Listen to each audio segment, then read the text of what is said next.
Uplifting, unlimited. When you, you,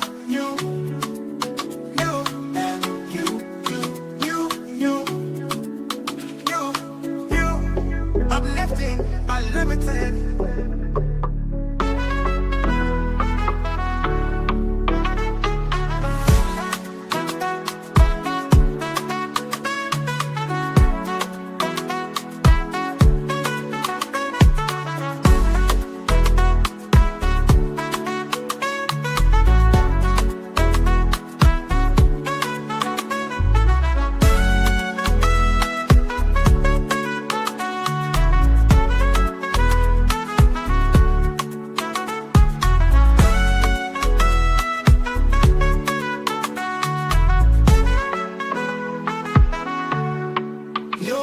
You.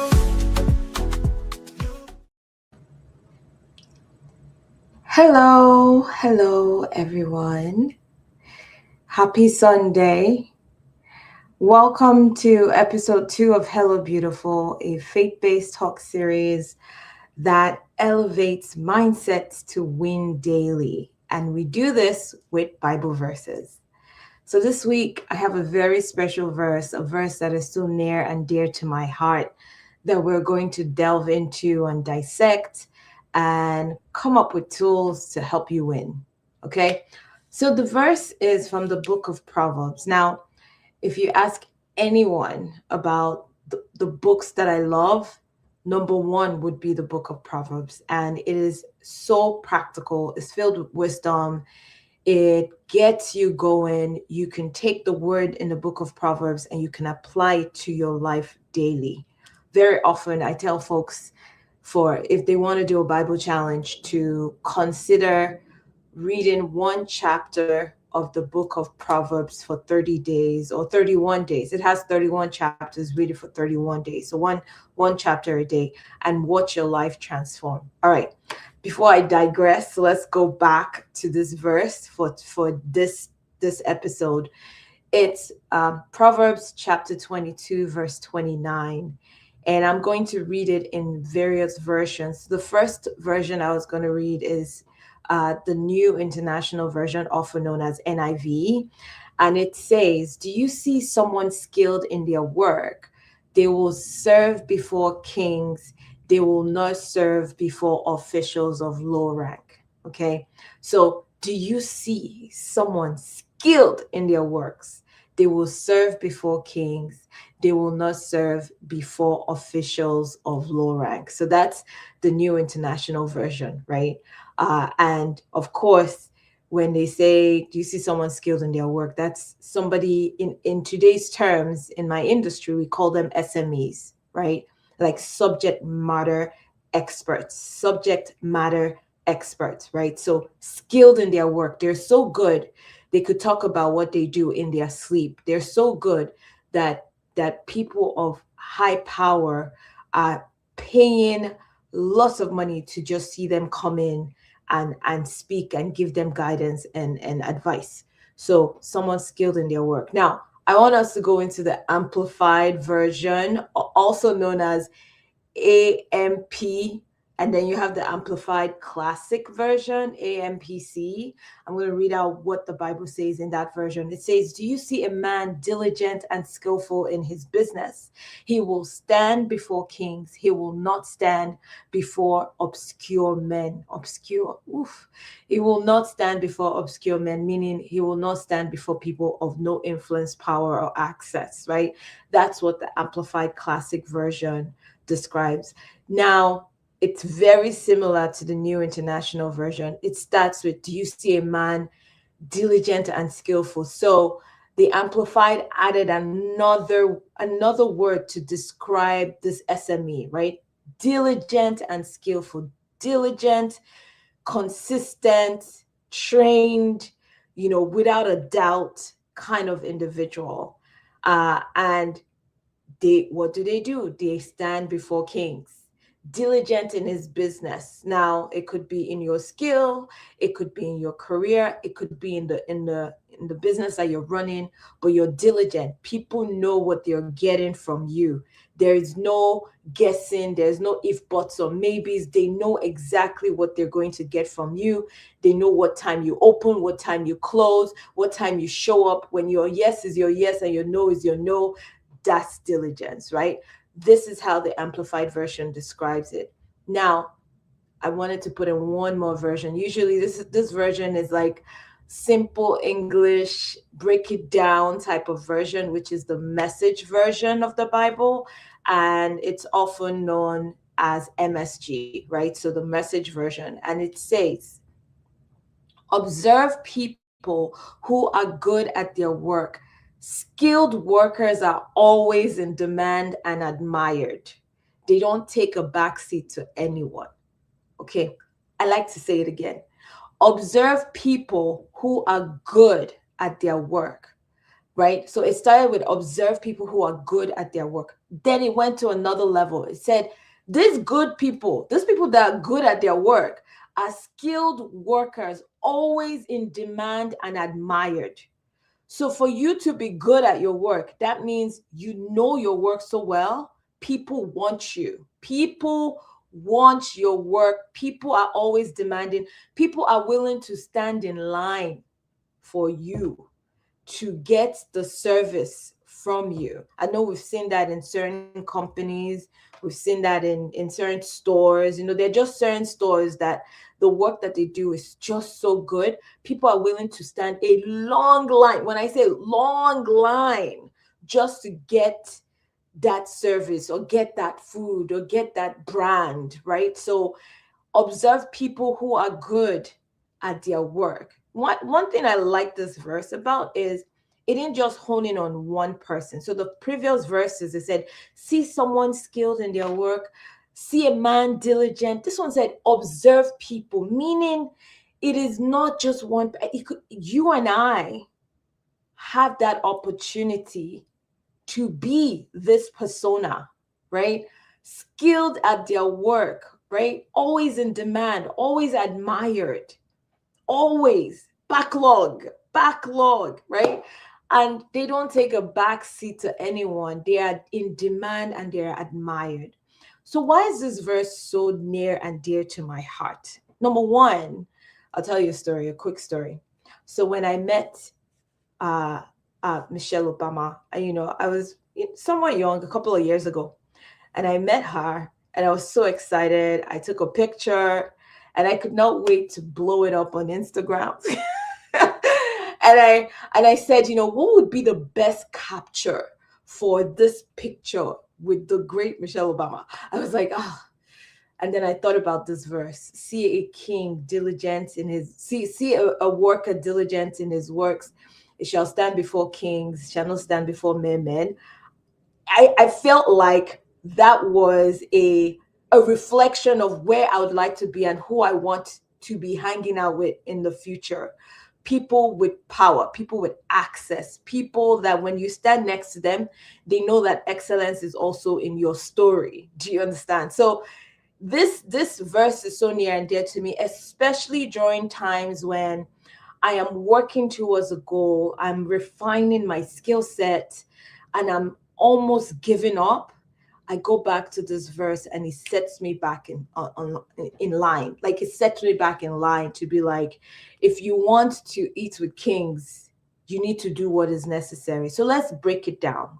It says because this verse is really about wisdom, and it's less about the skill. It's about the process that gets you to that point where your skill is noticed by very, very powerful people, right? It's not raw talent.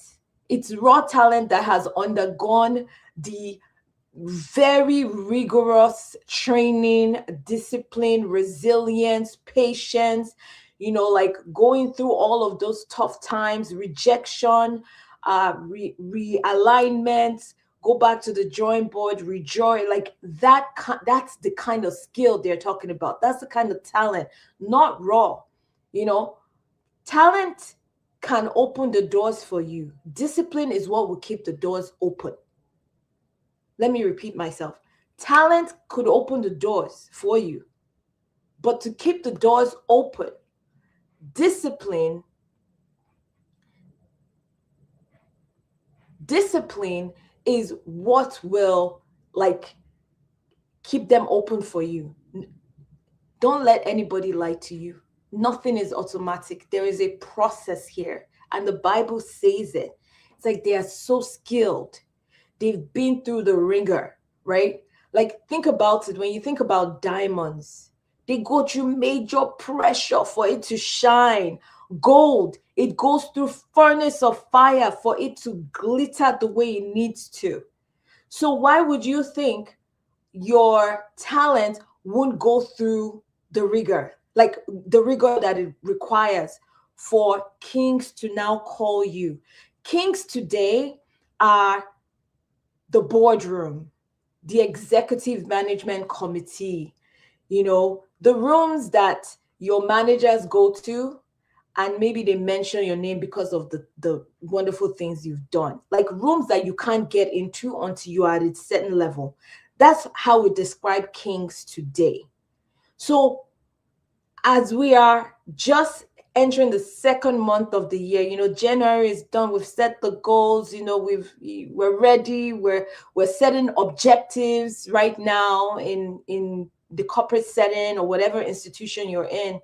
How are you ensuring that you're positioning yourself to be that skilled worker that gets brought before kings, that get called into the boardroom, that gets called into the executive management suite, that gets called to handle special projects? Like, how are we preparing ourselves to be that skilled worker? What do you need to start doing, stop doing, and delegate to other people to do for you so that you can be positioned? That's what this verse is all about. I love this verse. It's a verse that just like whoop you back in line and remind you that it's a journey. It's not an automatic thing. So let's break down some things about this verse, right? It talks about diligent, it talks about skilled. Preparation determines placement. So if you're going to be standing before the big guns in your workplace, or if you want to attract the most influential customer to your business, how have you been preparing for that? How have you been preparing, right? Because that preparation is so critical for any kind of placement to happen. For those of you who are looking to get promoted this year, what are you doing? How are you preparing for that promotion? Do you already envision yourself at that level?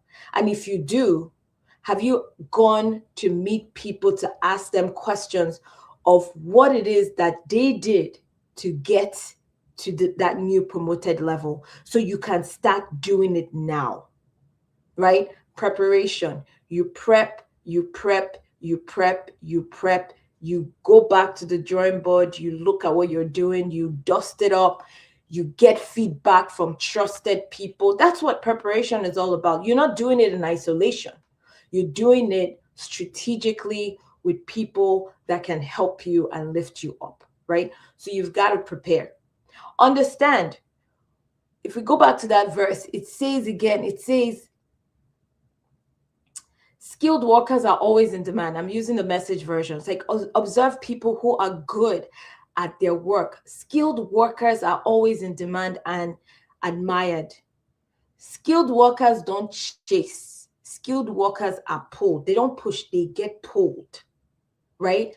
Because it's so good, people are looking for you. Kings are looking for you. Influential companies are looking for you. I just read a scroll about this gentleman that has over 300 million TikTok followers.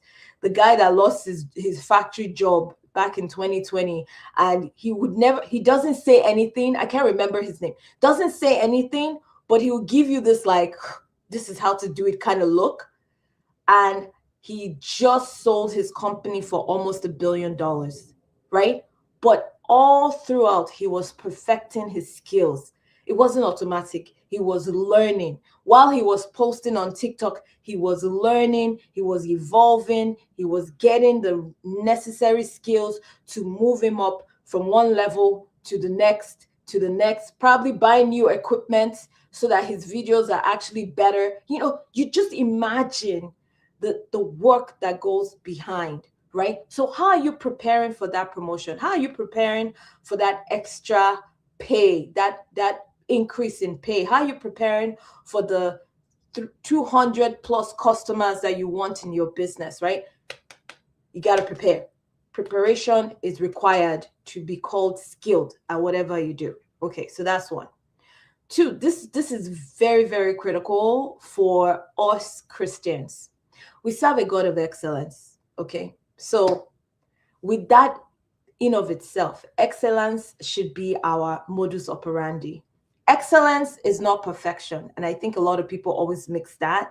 Excellence is not perfection. Excellence is cultivating the habit to be better every day. So who I am today should be better than who I was yesterday, and who I want to be tomorrow should be better than who I am today. That's excellence. A diligent worker, a skilled worker, a skilled business person cannot be considered skilled or pulled into the presence of influence if they are not manifesting excellence on a daily basis. And as Christians, excellence, we serve an excellent God who is our Father and we're made in his image. It's not a conversation, it's not an option, it's just who we are. We aim to be better today than we were yesterday and be better tomorrow than we are today. That's just how we are wired to think as Christians. Now, what does better look like? It's being intentional. It's taking a recap of how the day went, the decisions that were made. Were your choice of words helpful today, or was it hurtful? And just taking stock of it and saying, okay, what do I want to do better next time? That's the beauty of excellence. Excellence is not expecting us to know everything, but excellence is expecting us to review what we did and figure out ways to make it better. So, number one, preparation is required, is a prerequisite for placement to be called, to be pulled. Number two, excellence is not an option. Excellence is required, particularly as God's children, who our Father is the King of excellence. He's a God of excellence. We're made in his image, so excellence should be innate in the way we approach things and approach life. Saying that there's always room to be better and that we have the open mind to embrace that level of growth. Okay, so it's a growth mindset. All right. Now, I just want to make sure that I'm capturing everything that we need to capture and I don't miss anything when it comes to skilled workers. One thing I will say is, if you notice, they get pulled, right? They don't push. They get pulled. However, I don't want us to assume that we put our head down and just keep working and that is reflecting. No. And this is where I'm going to talk about networking. Remember, networking is an act of service. It's not what you get, it's what you can give.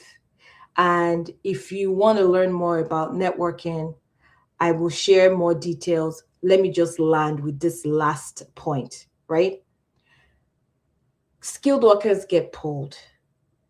They don't push. They don't struggle to try and be in front of the kingmakers, or they don't struggle to try and be in front of the gatekeepers or the executives. They don't. That's not their MO. They're not fighting. They're not chasing them. They're basically not doing brown nosing, right? For lack of a better word, I don't want to use the word kissing the butts. They're not kissing butts, right? They're not trying to impress.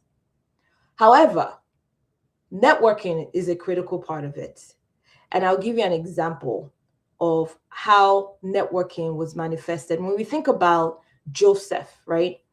Joseph, gifted, talented. Joseph knew his talent from a very young age. Joseph had a dream, had a number of dreams in his young age where he shared the dream. See, at that time, Joseph didn't have wisdom, right? He shared his dream. His brothers hated him. They sold him to slavery. The one thing is, Joseph still loved God. In the midst of all the hell that he went through, he loved God. Then, from slavery to prison, because his master's wife wanted to sleep with him and he refused, so she blackmailed him and he ended up in prison. Okay, in prison, could you get any lower than that? In prison, Joseph's talent was still there, but this time around, given how life has shown him, he had wisdom. There was the butler and the baker that were thrown into prison by the king. They had dreams. Joseph interpreted the dreams for them. And Joseph said, "Remember me in front of the king." You see, that was Joseph networking. He said, "Remember me in front of the king." Saying, if you know anyone who will need my service, please let them know. He networked. That was networking. Guys, networking is in the Bible. Don't be fooled. Network. Said, "Remember me in front of the king." Now, that remembrance didn't happen until like 2 years later, right? When the king had a dream. And I think it was the butler. I can't remember off the top of my, but one of them, it was either the baker or the butler that get killed. That then remembered that, hey, yeah, I networked with a guy that actually offered his service to me at the time we met. He may actually be able to do this for the king. Do you see? And that's how Joseph interpreted the king's dream, offered solutions, and he became the second in command. These things do happen. So I don't want you to think, oh, bury your head and just work and not do. Part of it is, as you are working, you are offering your service, your insights to people who need it, while saying, if you know anyone that needs this service or insights or skill, remember to share, right? That's what networking is all about. It's not about looking for what you can get, but rather looking for opportunities to give. And with that, I'm going to encourage you to get my book called The Power of Connection. It is a networking guide for professionals in the diaspora, and it's part of what you need to do to be the skilled worker, the diligent worker, the worker, the person, the people who are good in their work, so that they can stand before kings, so that they can always be in high demand, so that they can really touch lives and have impact with the powers and the influence that are present in this time. So with that, I want to say thank you for listening to this verse. It's Proverbs 22:29. Go read it in multiple versions, meditate on it, and don't forget to get a copy of The Power of Connection, which is part of what can get you skilled to be called before kings.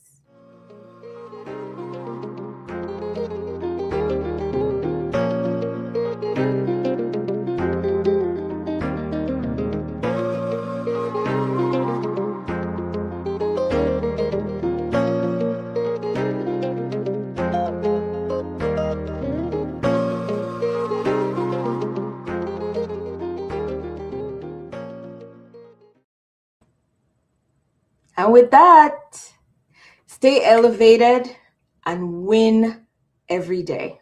I'll see you at my next show. Bye.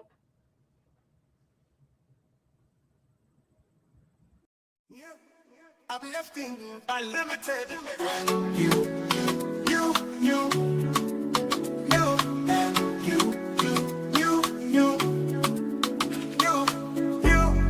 uplifting, unlimited.